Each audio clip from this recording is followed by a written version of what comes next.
Hola, soy José Antonio de 5 Panes. En este vídeo concluiremos con el punto que dejamos a mitad en el vídeo anterior. ¿Por qué la Iglesia habla sobre los temas sociales? ¿No es eso meterse en política? Si recordamos lo que vimos en el vídeo anterior, llegamos a la siguiente conclusión. Si das culto a Dios, pero te olvidas de que es el Dios de la libertad y oprimes, esclavizas y robas, no eres diferente de aquel faraón que mantenía cautivo al pueblo de Israel y adoraba a sus propios dioses. Si adoras a Dios, tienes que adorar la libertad y la justicia. Para continuar con nuestro razonamiento, tenemos que desplazarnos a la Edad Media. En ese momento, los bienes temporales, es decir, las cosas del mundo, estaban al servicio de la espiritualidad.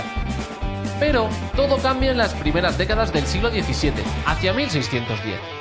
En ese momento, comienza un enfrentamiento entre la Iglesia Católica y Galileo Galilei. La Inquisición rechaza su teoría de que la Tierra giraba alrededor del Sol, y a partir de ese momento se empieza a difundir el pensamiento de que lo temporal está enfrentado con lo espiritual. Como desde la teología se condena una teoría científica, muchas personas comienzan a considerar que ambas facetas son contrarias y no se pueden mezclar.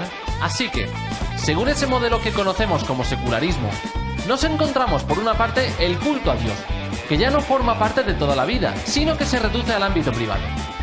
De otro lado, aparece la política, que se refiere a la manera en que se distribuye el poder. Y por último, podríamos llamar economía a la explotación de los productos de la tierra. De esta manera, queda perfectamente dividida la frontera entre el ámbito religioso y el profano.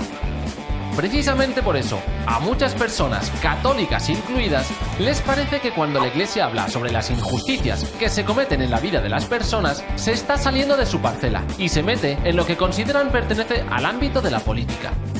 Si retomamos las raíces bíblicas que comentábamos antes, el culto a Dios implica la vida entera. De manera que cuando la Iglesia habla sobre la injusticia social, está actuando exactamente igual que lo hicieron los profetas, que dirigían su palabra a los judíos que explotaban a sus hermanos. Dios no escucha tu oración porque tienes las manos manchadas de sangre. A Dios no le engañas con un culto hipócrita. Por tanto, ¿cómo podemos saber si la Iglesia Católica está hablando de cosas que no le corresponden? Pues entendiendo el concepto de reino de Dios. El reino de Dios anunciado por Jesús incluye las dos dimensiones que decíamos, la temporal y la espiritual.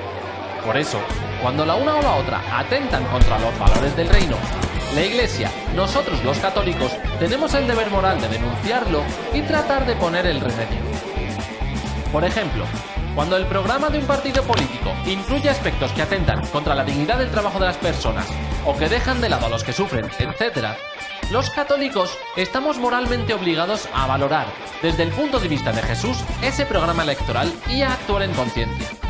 Y cuando la Iglesia lo menciona, no hace política, sino que está poniendo los acentos sobre aquello que va en contra de las enseñanzas que nos dejó Jesús de Nazaret. Pero debemos llevar cuidado. Es muy fácil cruzar la frontera entre la justicia evangélica y la política barata. No es tarea de la Iglesia desprestigiar a unos o a otros. Eso no es cristiano y va en contra, precisamente, de los propios valores del reino que tenemos que defender. Otro ejemplo.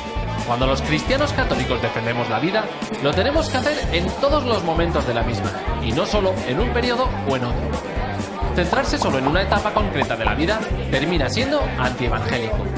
Si de verdad queremos que el reino de Dios sea una realidad, no podemos dejarnos manipular por opciones políticas, sean las que sean.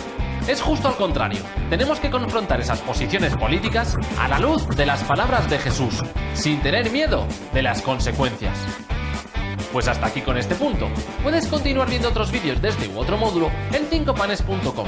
Síguenos en Twitter, danos un me gusta en Facebook o suscríbete a nuestro canal de YouTube. No te olvides de compartir el vídeo y recuerda, haces falta para cambiar el mundo. ¡Ánimo! No temas.